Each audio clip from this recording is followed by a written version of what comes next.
Hi hello friends నమస్తే. అందరూ ఎలా ఉన్నారు? ఈరోజు వీడియో ఏంటిదంటే దసరా పండుగ యొక్క విశిష్ట ఏమిటి, అది మనం ఎందుకు జరుపుకుంటాము అనేదైతే తెలుసుకోబోతున్నాము.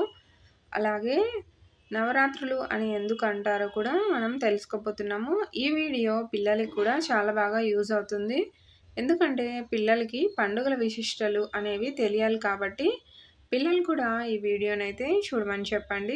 ముందుగా అందరికీ దసరా పండుగ శుభాకాంక్షలు. ఇప్పుడైతే మనము దసరా పండుగ యొక్క విశిష్టలు అయితే తెలుసుకుందాం. ఆశ్వేయుజ మాసంలో శుక్లపక్షంలో వచ్చే దశమిని విజయదశమి అంటారు. అదే రోజును దసరా అని కూడా అంటారు. దశ అంటే 10, హర అంటే ఓటమి అని అర్థం. అంటే దశమి రోజున అధర్మానికి జరిగిన ఓటమి అని అర్థం. విజయదశమి వచ్చిందంటే దేశమంతా ఒకటే కోలాహలంగా ఉంటుంది. ఎందుకంటే దేశంలోని విభిన్న ప్రజలు ఉన్నప్పటికీ దసరాను అందరూ కలిసి జరుపుకుంటారు. ఈరోజు ఏ పని ప్రారంభించినా కూడా విజయం చేకూరుతుంది అనేసి అందరూ నమ్ముతారు.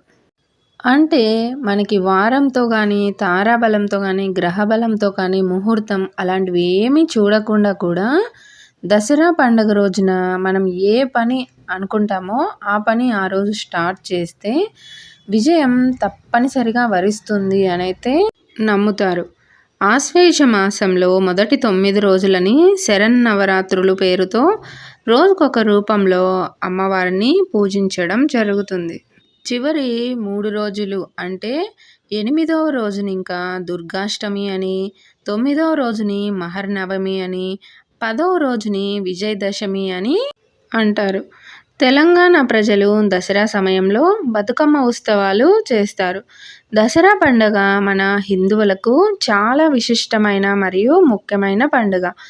అలాంటి ఈ దసరా పండుగను జరుపుకోవడానికి ఎన్నో పురాణ గాథలు, చరిత్రలు ఉన్నాయి. ఈ విజయదశమి రోజున శ్రీరాముడు రావణాసురుడిని అంతమొందించాడని, యుద్ధంలో ఘన విజయం సాధించిన రోజు కాక పాండవులు వనవాసం వెళ్తూ జమ్మి చెట్టుపై ఉంచిన తమ ఆయుధాలను తిరిగి తీసుకున్న రోజు కూడా ఇదే. అందుకే ఈ సందర్భమున రావణ వధ, జమ్మి ఆకుల పూజ చేయడం ఆనవాయితీ. జగన్మాత అయిన దుర్గాదేవి మహిషాసురుడనే రాక్షసునితో 9 రోజులు యుద్ధం చేసి అతనిని వధించి విజయాన్ని పొందిన సందర్భమున 10వ రోజున ప్రజలంతా సంతోషముగా ఈ పండుగను జరుపుకుంటారు. అందుకే 10వ రోజును విజయదశమి అంటారు. ఇలా మొదటి 3 యుగాలైన సత్య, త్రేత, ద్వాపర యుగాలలో చెడుపై మంచి గెలుపు సాధించి ధర్మస్థాపన చేసిన రోజు ఇది. అందుకే ఈ పండుగకు చాలా ప్రత్యేకత ఉంది. దసరా పండుగ ముఖ్య ఆచారాలలో దసరా వేషాలు, దసరా మామూలు ఇవ్వడం, పెద్దలకు జమ్మి ఆకు ఇచ్చి ఆశీర్వాదం తీసుకోవడం, ఇలాంటివన్నీ కూడా చాలా చోట్ల జరుగుతూ ఉంటాయి. దసరా ఉత్సవాలని దేశమంతా వివిధ రూపాలలో జరుపుకుంటారు. ముఖ్యంగా మైసూర్ మహారాజు పాలన కాలం నుండి దసరా ఉత్సవాలను జరపడం ఆనవాయితీ.